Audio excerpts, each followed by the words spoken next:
5 seconds. I wanted the world to see that India did not lack faith in herself and that India was prepared to cooperate even with those with whom she had been fighting in the past, provided the basis of cooperation today was honorable, that it was a free basis, a basis which would lead to the good not only of ourselves but of the world also. That is to say, we would not deny the cooperation simply because in the past we had fought and thus carry on the trail or our past karma along with us. We have to wash out the past with all its evil.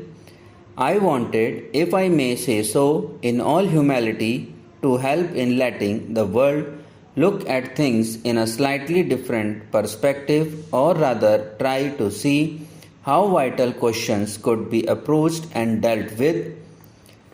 We have seen too often in the arguments that go on in the assemblies of the world this bitter approach, this cursing of each other, this desire not in the least to understand the other but deliberately to misunderstand the other and to make clever points. It may be a satisfying performance for some of us on occasions to make clever points and be applauded by our people or by some other people. But in the state of the world today, it is a poor thing for any responsible person to do when we live on the verge of catastrophic wars, when national passions are aroused, and when even a casually spoken word might make all the difference.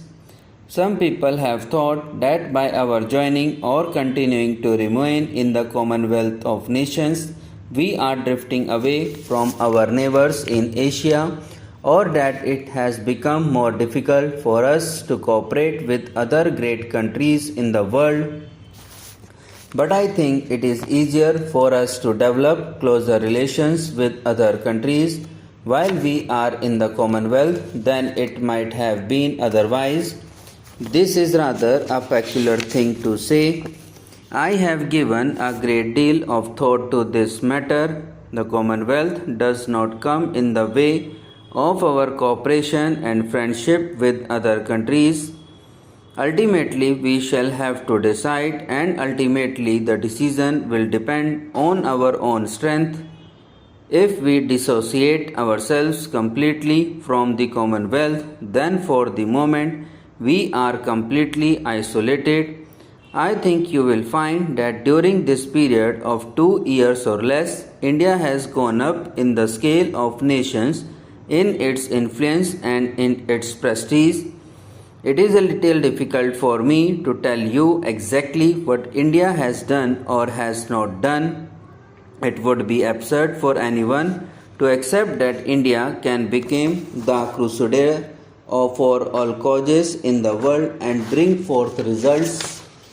Even in cases that have borne fruit, it is not a thing to be proclaimed from the housetops, but something which does not require any proclamation is the fact of India's prestige and influence in world affairs.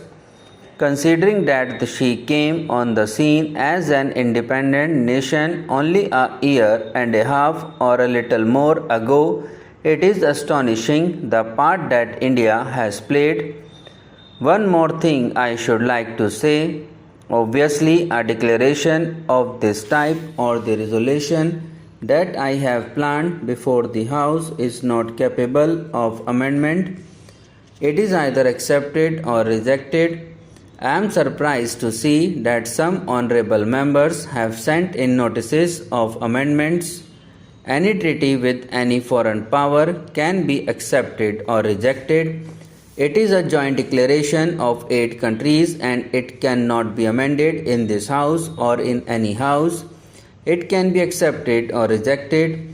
I would therefore beg of you to consider this business in all its aspects. First of all, make sure that it is in conformity with our old pledges, that it does violence to none. If it is proved to me that it does violence to any pledge that we have undertaken, that it limits India's freedom in any way, then I certainly shall be no party to it. Secondly, you should see whether it does good to us and to the rest of the world. I think there can be little doubt that it does us good, that this continuing association at the present moment is beneficial for us, and it is beneficial in the larger sense to certain world causes that we represent. And lastly, if I may put it in a negative way, not to have had this agreement would certainly have been detrimental to those world causes as well as to ourselves. And finally, about the value, I should like this House to attach to this declaration and to the whole business of the talks leading up to this declaration.